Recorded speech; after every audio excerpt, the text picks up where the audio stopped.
I've had a recent video with the Lian Li A4, which is a mini tower MATX case, but I've been curious, how does a 5080 fit in something smaller? Today we're taking a look at 3 different cases, starting off with the largest one. It's my current build inside the Fantex Shift XT. That guy, got to get in here, and we're going to take the current GPU out, as well as we now put in a new PSU, well, new, my old Cooler Master 815 here. So yeah, this trusty old one, we'll see what's in here, and I'll show you guys in a little second. Let's get to that now. And all the parts I've been utilizing in it since the 12700K first came out back in November of 2021.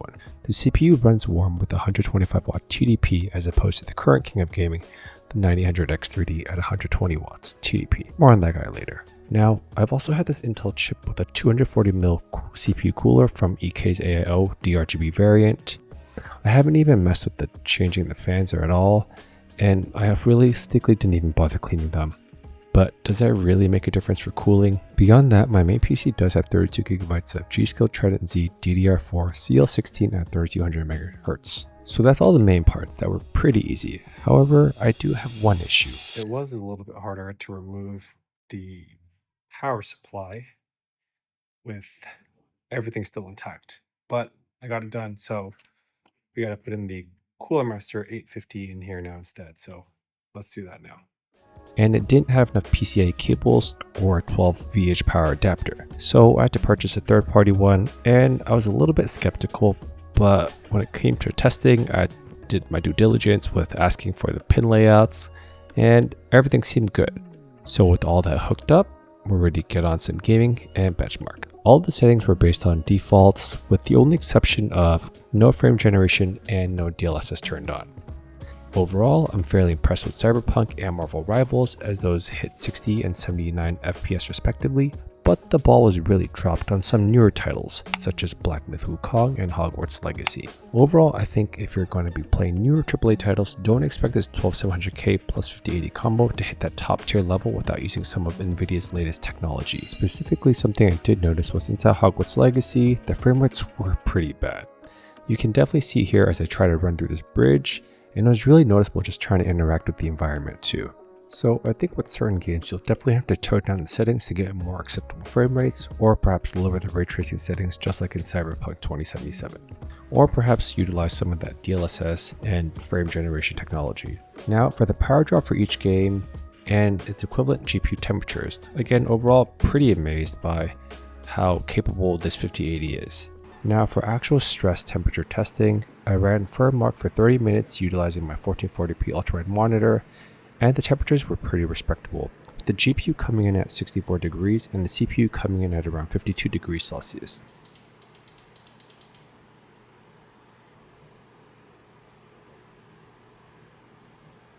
And this was all inside the Fantex Shift XT liquid cooled configuration. Let me know what you do think about the temps in the comments down below.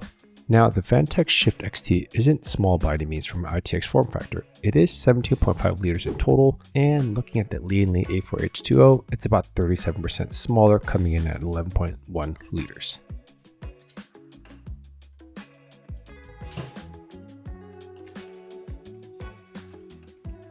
So let's take this exact same build and downsize it a bit more.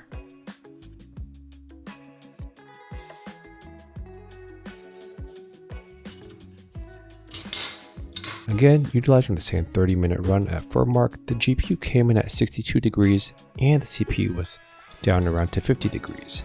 Surprisingly cooler, right? But with an older CPU and an older CPU cooler.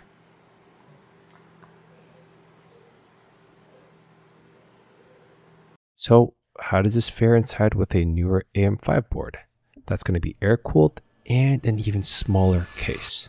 Here we have the FormD T1, version 2.1 in titanium. Now this guy is small, sub 10 liters to be exact, and perhaps one of the goats of all ITX builds currently. Inside the FormD T1, we have the CPU, which is the go-to for gaming, the 9000X3D. I have this guy paired up with an ASRock B850 Phantom Gaming ITX board, which came off my old bench setup. The RAM I'm utilizing is 32GB of G.Skill DDR5 6000 at CL30. Now, to cool the CPU, I've heard great things about this Thermaltake AXP X47 full copper specifically, which is also great for the value to price ratio too. And last but not least, the 5080 Gigabyte Gaming OC. Now, as for testing in the Formd T1, utilizing the same firm mark, ultra-wide monitor, RDP mode, 30-minute loop, I'm not gonna lie, I was a little bit skeptical. I didn't have too much to even optimize the case because I just kind of wanted to game and test. So everything is full auto, including the fan curve.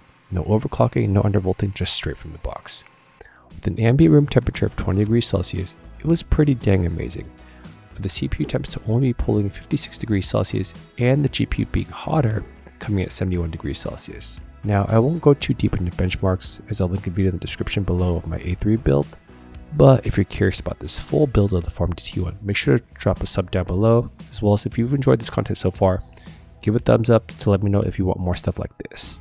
Wrapping it all up now, comparing 3 different ITX cases, specifically looking at temperatures going from the largest to smallest case. The Fantex came at 64 degrees Celsius, the Dan A4 came at 62, and the Formd T1 came in at 71 degrees Celsius. Now to note though, both the Fantex and Dan A4 were liquid cooled CPU, so there was less heat being blown into the GPU. And as far as the Formd T1, that GPU does get hotter, coming in at about 10% higher as opposed to the Fantex. Now I know this isn't a like for like talking across all the same specs, but I just wanted to find out what's kind of capable. But if you are thinking about building 5080 in any of these cases, I think you'll be just fine. Let me know down below in the comment section what you're building too, because I'm really curious what other configurations you guys have for different 50 series cards too.